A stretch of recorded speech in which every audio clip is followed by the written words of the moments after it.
तो निबंध लेखन के क्लास के अंतर्गत अब हमने निबंध लिखने प्रारंभ कर दिए हैं।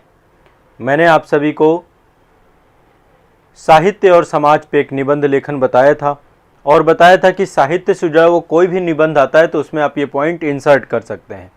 कई सारे पॉइंट बताए थे। मैंने प्रस्तावना को आपको समझाया था, प्रस्तावना के बाद आपको मुख्य भाग समझाया था, दोनों पक्ष मैंने आपको समझाए थे। आज मैं थोड़ा सा उपसंहार के बारे में आपको बताऊंगा। उससे पहले एक बार फिर से मैं आपको एक रिमाइंड कराना चाहता हूं। देखिए, निबंध लेखन के 3 हिस्से होते हैं। पहला है प्रस्तावना, दूसरा है मध्य भाग और तीसरा उपसंहार। मैंने तीनों के बारे में आपको बताया था कि प्रस्तावना वो है जो हमारे मन में जिज्ञासा पैदा करे। आपको प्रस्तावना इस तरीके से लिखना है जिससे जिज्ञासा पैदा हो, है ना। और दूसरा मध्य भाग में आपको सभी आयामों को जोड़ने का प्रयास करना है। और जो आपका उपसंहार है वो किस तरीके का होना चाहिए? सकारात्मक होना चाहिए, सृजनात्मक होना चाहिए, है ना, भविष्योन्मुखी होना चाहिए, आशावादी होना चाहिए, संदेशोन्मुखी होना चाहिए, समाज को बेहतर की ओर ले जाने वाला होना चाहिए। यानी कि उपसंहार अब सबसे अंतिम पक्ष होता है।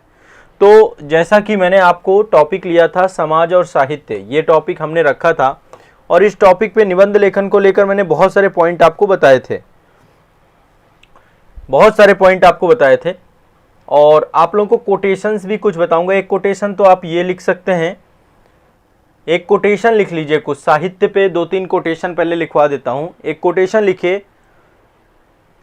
शुरुआत आपको करना है तो कोटेशंस को आप यूज कर सकते हैं। एक कोटेशन है, साहित्य समाज का दर्पण है, किसी देश की सामाजिक स्थिति कैसी है ये वहाँ के साहित्य से पता चल जाता है। ये बहुत सिंपल सा नॉर्मल कोटेशन है, लेकिन साहित्य को लेकर इस कोटेशन का प्रयोग कर सकते हो आप, ठीक है। साहित्य समाज का दर्पण है, किसी देश की सामाजिक स्थिति कैसी है ये वहाँ के साहित्य से पता चल जाता है। जैसे ये लिखा है कुछ इसी तरीके से आप लिखेंगे, ठीक है। तो एक कोटेशन मैं और आपको बता देता हूँ, 2-3 कोटेशन आप लिख लीजिए। एक कोटेशन तो ये है आपका। एक कोटेशन और लिखिए, अंधकार है वहां जहां आदित्य नहीं है। मैं यहां पे थोड़ा सा, हाँ, यहां पे एक कोटेशन दे रहा हूं, रुक जाइए अभी। वो वाला कोटेशन जिसका है ना, अगला है कोटेशन। कभी कोटेशन को लिखना है डबल इन्वर्टेड कामा के अंतर्गत लिखिएगा, अंधकार है। अब जब भी आप शुरुआत करें वहां पे कोटेशन डाल सकते हैं, बीच में भी कोटेशन डाल सकते हैं। है वहां, अंधकार है वहां जहां आदित्य नहीं है, जहां आदित्य नहीं है। ये साहित्य से जुड़ा हुआ कोटेशन है आपका, ठीक है। उपसंहार अभी मैं लास्ट में आपको लिखवाऊंगा। अंधकार है वहां जहां आदित्य नहीं है, मुर्दा है वह देश जहां साहित्य नहीं है। मुर्दा है वह देश जहां साहित्य नहीं है,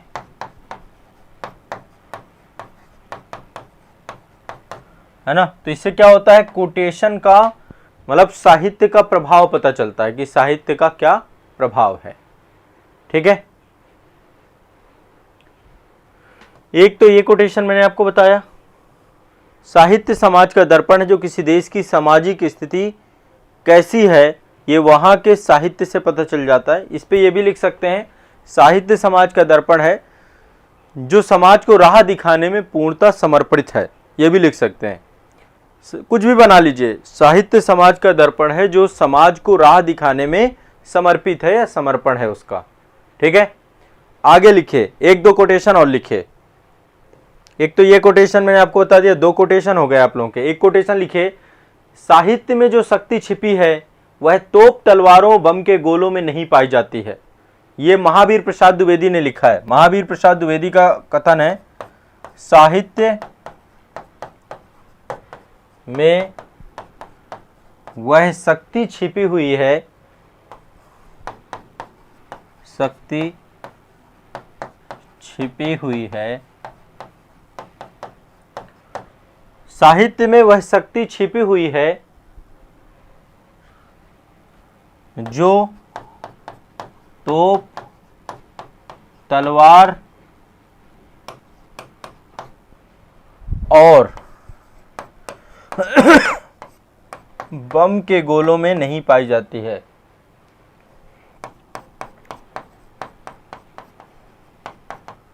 नहीं पाई जाती है। ठीक है, साहित्य में वह शक्ति छिपी हुई है जो, ये महावीर प्रसाद द्विवेदी का है, महावीर प्रसाद द्विवेदी। किसी भी महापुरुष का कोई भी कथन आपको मिल जाता है वो भी इसमें काम करेगा। ठीक है, उसको भी कोटेशन के तौर पे आप यूज कर सकते हैं। ये साहित्य से जुड़े हुए कोटेशन है जो मैं आपको बता रहा हूं। ठीक है, मुंशी प्रेमचंद्र ने बोला है, साहित्य और कला का यही मुख्य उद्देश्य है, साहित्य और कला का यही मुख्य उद्देश्य है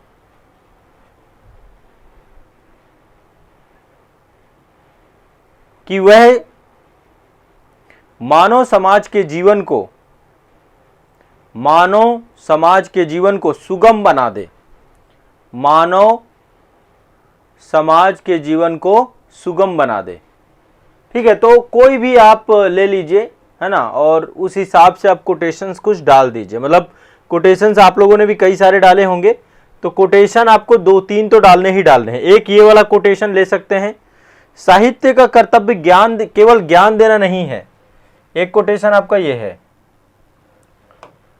साहित्य का कर्तव्य केवल ज्ञान देना नहीं है परंतु एक नया वातावरण देना भी है। ये डॉक्टर सर्वपल्ली राधाकृष्णन का कोट है। साहित्य का कर्तव्य केवल ज्ञान देना नहीं है परंतु एक नया वातावरण देना भी है, डॉक्टर सर्वपल्ली राधाकृष्णन। ठीक है, साहित्य का कर्तव्य केवल ज्ञान देना नहीं है परंतु एक नया वातावरण देना भी है, डॉक्टर सर्वपल्ली राधाकृष्णन। तो आप जो भी आपको ऐसा कोट मिलता है आप उसको कोट करिए। ठीक है, मुंशी प्रेमचंद जी का एक ये कोट है, ये भी और लिख लीजिए। एक मुंशी प्रेमचंद जी का कोट ये है ऊपर, हमारी कसौटी पर वही साहित्य खरा उतरेगा जिसमें उच्च चिंतन हो, स्वाधीनता का भाव हो, सौंदर्य का सार हो।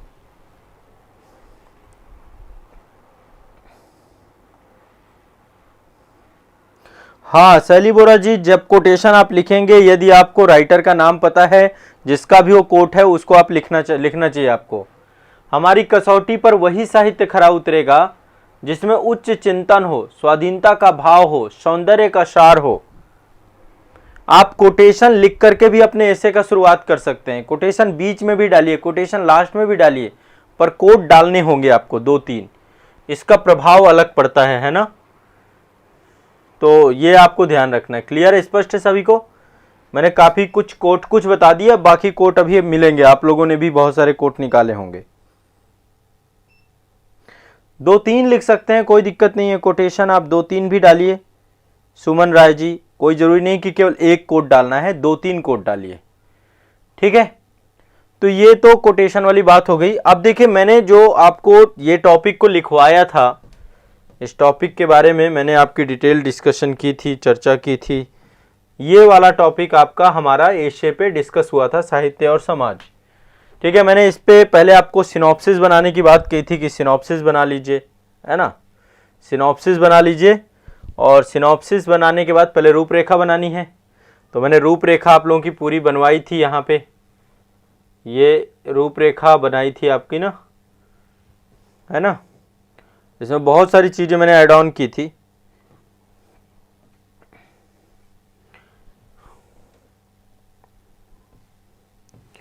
इसके बाद हमने डिटेलिंग की थी। पहले हमने प्रस्तावना के बारे में बात की थी। मैंने प्रस्तावना में एक बात बोली थी आपसे कि आप प्रस्तावना में ये भी कर सकते हैं, जिज्ञासा पैदा करनी है प्रस्तावना में, है ना। राइटर के मन में लेख को प्रति एक जिज्ञासा पैदा हो जाए। तो जिज्ञासा कैसे पैदा करेंगे वो प्रस्तावना में, जब आप उसको लेकर के उसको थोड़ा सा डिस्कस करना चालू करेंगे। जैसे मैंने यहाँ पे बताया था कि पहले बताइए साहित्य क्या है, साहित्य के बारे में बताइए, समाज के बारे में बताइए कि समाज क्या है, और फिर दोनों को जोड़ दीजिए। जब कभी भी ऐसे टाइटल आए कि 2 टाइटल एक साथ लेकर के चल रहा है, तो दोनों टाइटल्स को एक्सप्लेन करते हुए आपको लिखना है इसको।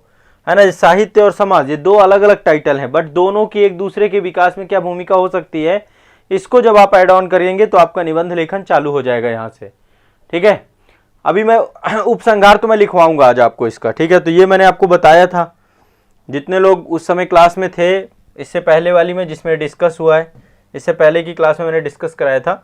तो समाज में के उत्थान में साहित्य का योगदान, ये 3 पॉइंट में प्रस्तावना कंप्लीट हो जाती है। पहले आपको बताना था समाज क्या है, या पहले बताए थे साहित्य क्या है, फिर समाज क्या है, फिर समाज के उत्थान में साहित्य का योगदान क्या है। ठीक है, फिर आपको मुख्य विषय मैंने बताया था साहित्य का प्रयोजन क्या है। ठीक है, साहित्य का प्रयोजन क्या है, अल्टीमेट इसका उद्देश्य क्या है, साहित्य का गोल क्या है। फिर मैंने इसको कई सारे आयामों से जोड़ा था। ठीक है, समाज कई आयामों से प्रभावित होता है ना, धर्म से, संस्कृति से, विज्ञान से, राजनीति से, दर्शन से, अध्यात्म से, सभी से समाज प्रभावित होता है। और साहित्य क्या करता है, इन सब को जोड़ करके रखता है। ठीक है, साहित्य के माध्यम से इन सब की अभिव्यक्ति होती है। तो देखिए, समाज को प्रभावित करने वाले कारक ये हैं और इन सब की अभिव्यक्ति का माध्यम साहित्य है। तो आप कुछ इस तरीके से इसको जोड़ करके चल सकते हैं। ठीक है, फिर साहित्य का जीवन में जुड़ाव, कवि लेखक समय काल के प्रति, है ना, ये पॉइंट मैंने आपको लिखवाए थे सारे कि साहित्य का जीवन से जुड़ाव लिखिए, कवि लेखक समय काल के प्रतिनिधि होते हैं, इस पूरे टाइटल को लिखिए आप फिर डिटेल में। साहित्य समाज का प्रतिबिंब होता है, पिछले वाला सेशन देख लेंगे तो उसमें सारा डिटेलिंग है। साहित्य और समाज दोनों प्रभावित होते हैं, है ना। साहित्य का उद्देश्य मानव जीवन में पूर्णता लाना है। साहित्य के प्रभाव के सामने शस्त्र का प्रभाव भी कम पड़ जाता है। साहित्य हमारे अमूर्त भावों को मूर्त रूप प्रदान करता है। साहित्य लेखन जो है सामाजिक प्रतिमान के अनुसार चलते हैं। ये सारी बातें लिखवाई थी मैंने आपको। अब हमारी बात करनी है आज हमें उपसंहार की। जो बच्चे नए हैं, जिन्होंने अभी तक ये चीजें मतलब आपको समझ में नहीं आ रही कि सर क्या करवाया था, ये सेशन के तुरंत बाद इससे पिछला सेशन आपको देखना है और निबंध लेखन आपको सीखना है। फिर आरो यारो में डायरेक्टली निबंध का क्वेश्चन आएगा। देखो, आरो यारो का ही मैं ये लेकर चल रहा हूं। आरो यारो में देखो कैसा क्वेश्चन आ सकता है, मैं एक बार लिखना सीखे में दिखा देता हूं। सिंपल ही क्वेश्चन आते हैं, कोई ऐसा नहीं कि बहुत हाइपर क्वेश्चन आते हैं। जैसे ये देखिए, ऐसे आ जाएगा, आपसे पूछेगा साहित्य समाज का दर्पण है, साहित्य का उद्देश्य, जीवन और साहित्य, साहित्य की शक्ति, साहित्य और समाज, साहित्य और लोक मंगल, ऐसा कोई भी टाइटल आ जाता है, वो आपका जो है साहित्य में जो पॉइंट मैंने बताए हैं उन पॉइंट को आप इनबिल्ड कर सकते हैं और आपका काम हो जाएगा। अब लिखिए उपसंहार आप लोग। ठीक है, उपसंहार में लिखवाऊंगा। उपसंहार में मैंने आपको बताया कि उपसंहार कैसा लिखना चाहिए आपको, संदेशोन्मुखी। ठीक है, उपसंहार कैसा होना चाहिए, संदेशोन्मुखी होना चाहिए। ठीक है, तो साहित्य और समाज का उपसंहार है ये आपका, साहित्य और समाज का उपसंहार लिख रहे हैं आप। उपसंहार चलो मैं लिखवा देता हूं। थोड़ा सा मेरे शब्दों का चयन और आपके शब्दों के चयन में थोड़ा अंतर हो सकता है। क्लिष्ट शब्दों का मैं प्रयोग नहीं करूंगा ज़्यादा, मैं बहुत सामान्य शब्दों का प्रयोग करूंगा, इसलिए आराम से आप समझते जाइएगा। चलिए उपसंहार लिखिए आप इसका। ठीक है, मैं उपसंहार लिखवा दूं। आप लोगों ने भी बोला था उपसंहार कैसे लिखते हैं सर। उपसंहार मतलब एक तरीके से आपको उन पक्षों को लिखना है जिससे समाज और व्यक्ति में एक नई आशा, नया दृष्टिकोण, है ना, पनपे, जो भविष्योन्मुखी हो, जो समाज को संदेश दे, वैसा उपसंहार लिखना चाहिए। हाँ, पॉजिटिव होना चाहिए, बिल्कुल मनोज शर्मा जी।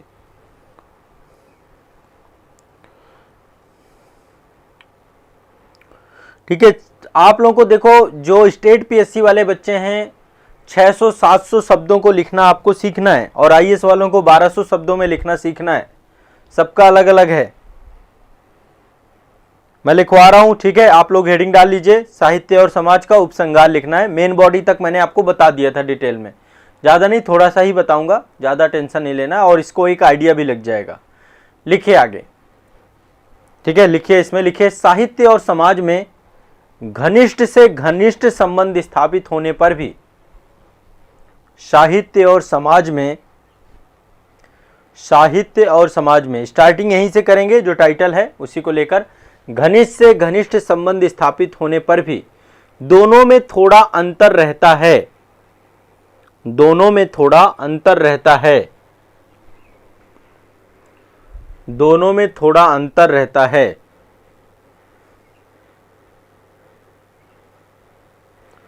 दोनों में थोड़ा सा अंतर रहता है।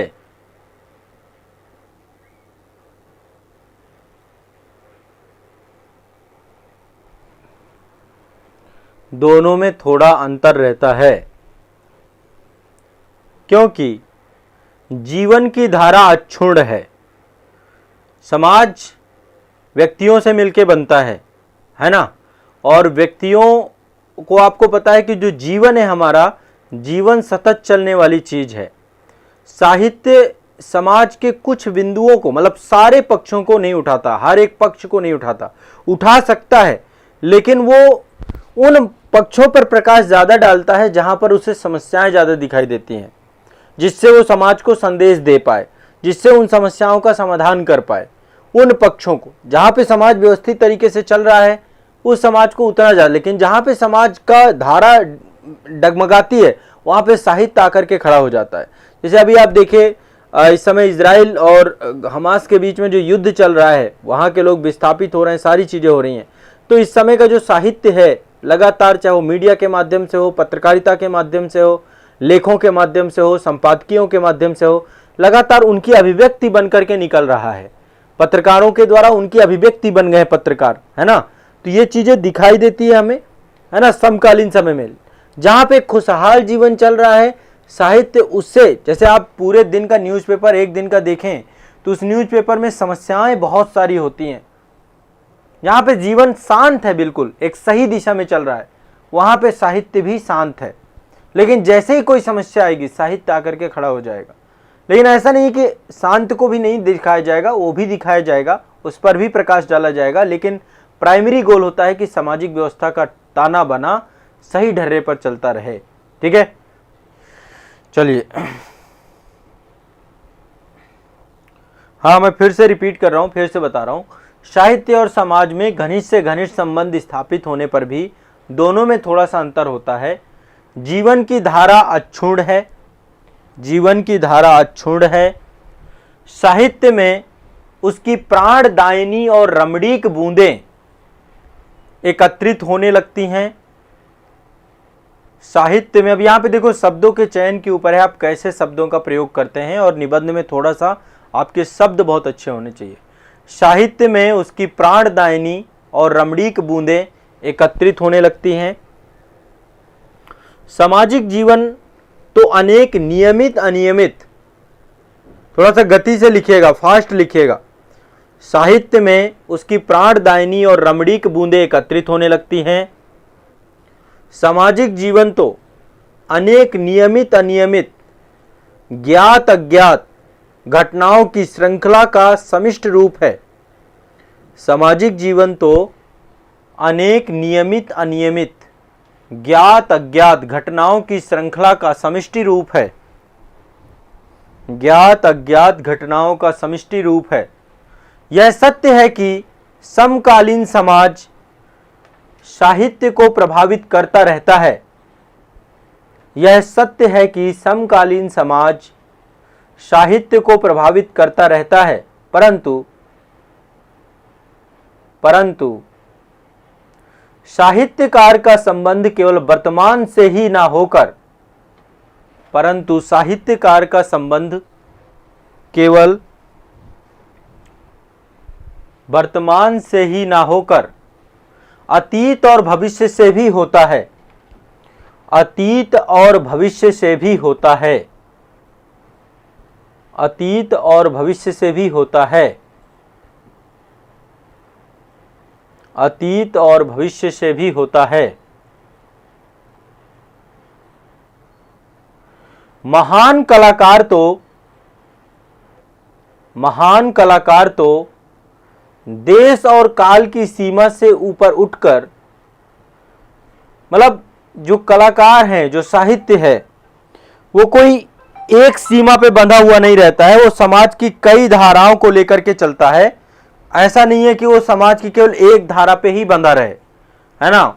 उसकी धाराएं समय के साथ क्या होती हैं, तो जो आपका समाज है, समाज में जो साहित्यकार की भूमिका है, जो कलाकार की भूमिका है, वो किसी एक परिपाटी पे बंध के नहीं रहता है कि भैया ये समय काल है। जहां भी समस्या उसे दिखेगी, जहां भी उसे लगेगा कि वो किसी चीज की अभिव्यक्ति बन सकता है, वो बनेगा।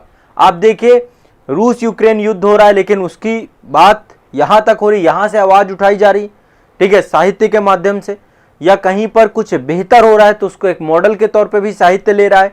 तो हर चीज को लेकर के साहित्य कार्य करता है, कलाकार काम करता है, ठीक है, यही बात लिखवा रहे हैं, है ना। आप लोग देखिए कितनी सारी फिल्में बनती हैं जो कि हमेशा देश और काल, देश मतलब स्थान और काल मतलब समय, उसकी सीमा से ऊपर उठ करके काम करते हैं। तो ये मुद्दे को भी आप यहाँ पे लिखेंगे।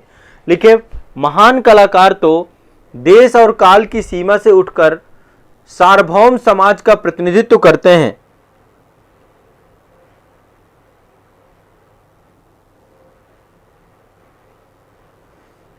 सार्वभौम समाज का प्रतिनिधित्व करते हैं। उनके लिए सामयिक और स्थानीय जीवन का उतना ही महत्व है। उनके लिए सामयिक और स्थानीय जीवन का उतना ही महत्व है जितना वह उनके विराट, जितना कि वह उनके विराट सार्वकालिक,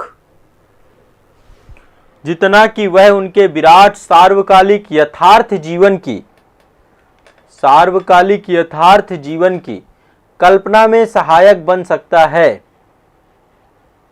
यथार्थ जीवन की कल्पना में सहायक बन सकता है। इसके अतिरिक्त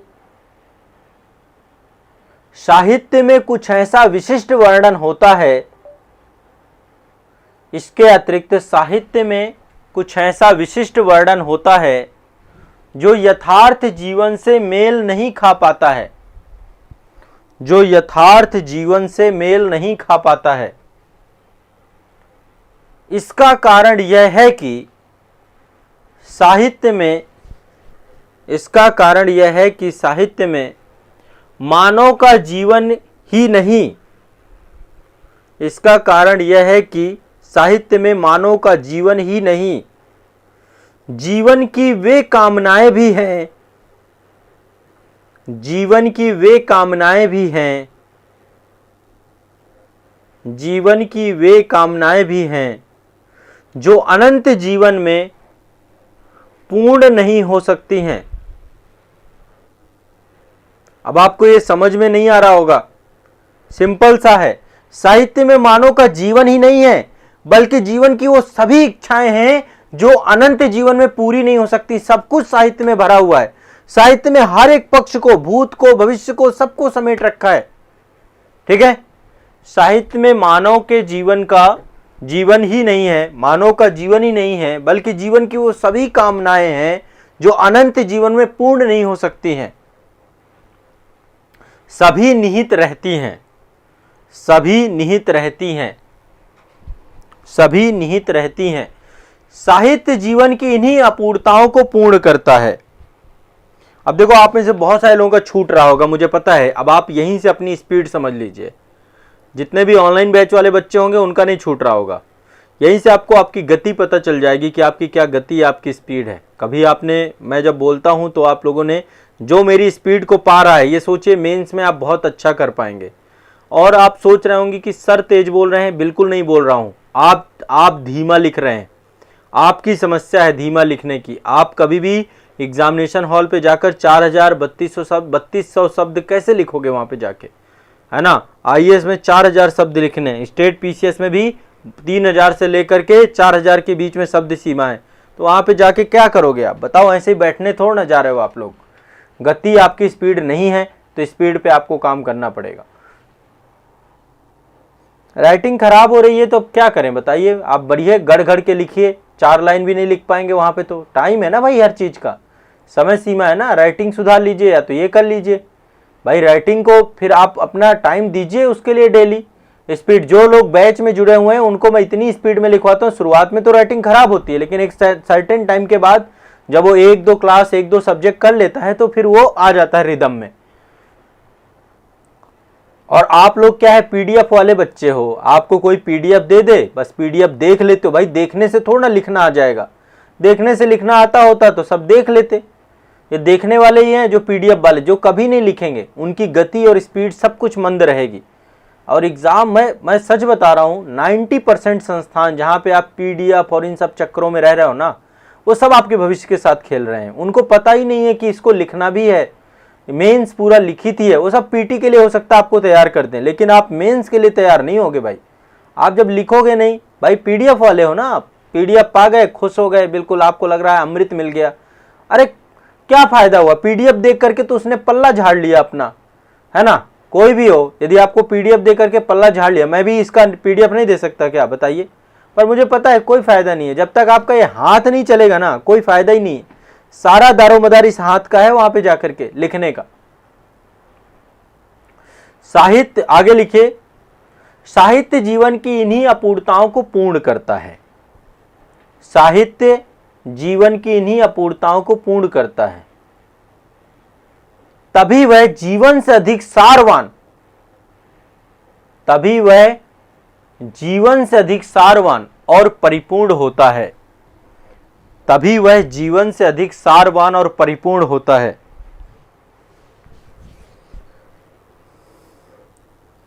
तभी वह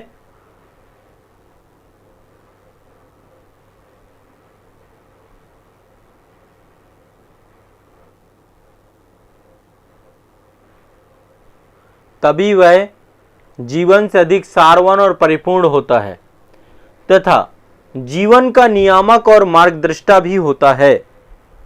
साहित्य क्या है? जीवन का नियामक है। साहित्य क्या है? मार्गदृष्टा है, तथा जीवन का नियामक और मार्गदृष्टा भी होता है। जीवन का नियामक और मार्गदृष्टा भी होता है।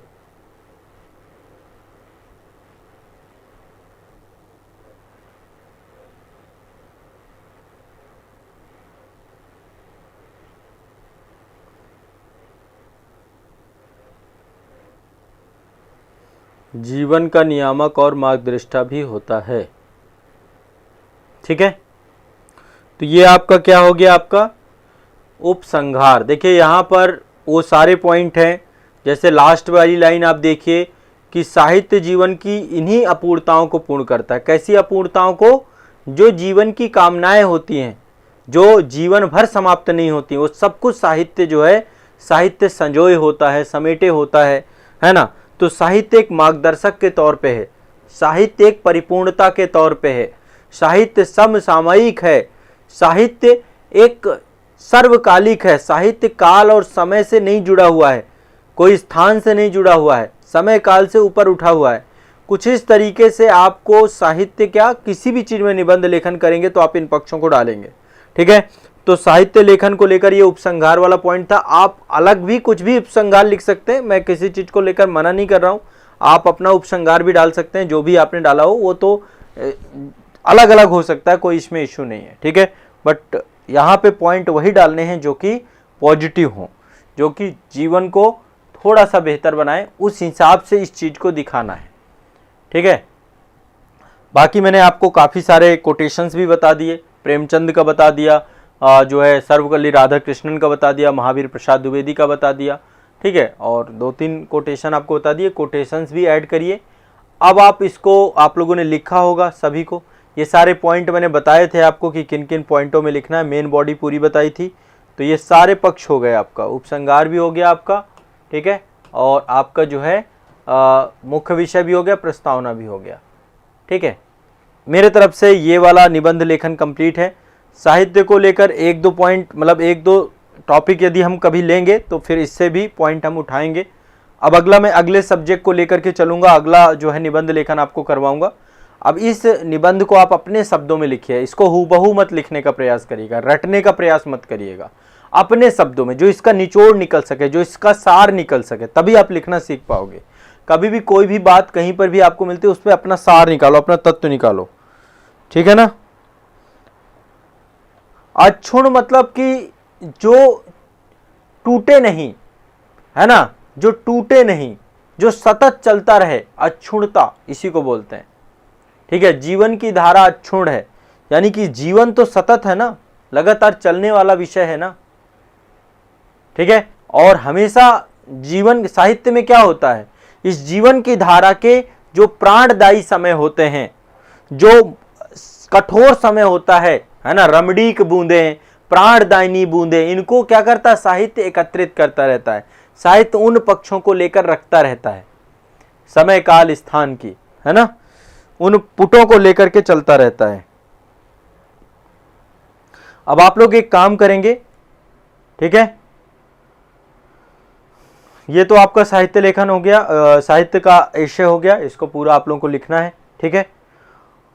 और इस पे मैं अब चाहता हूं कि अपने अपने शब्द सीमा के हिसाब से लिखिएगा। आईएएस वाले 1200 शब्दों में लिखने का प्रयास करें, 1000 से 1200 शब्दों में, और स्टेट पीसीएस वाले 600 700 शब्दों में। जिन जिन पीसीएस में 700 शब्दों में लिखेंगे, जैसे यूपी पीसीएस में है, आपका बीपीएससी में है, तो जहां पे 700 शब्द हैं, 700 शब्द, जहां 600 हैं, जितने भी शब्द हैं आपके, उसी हिसाब से आप इसको लिखने का प्रयास करेंगे, ठीक है।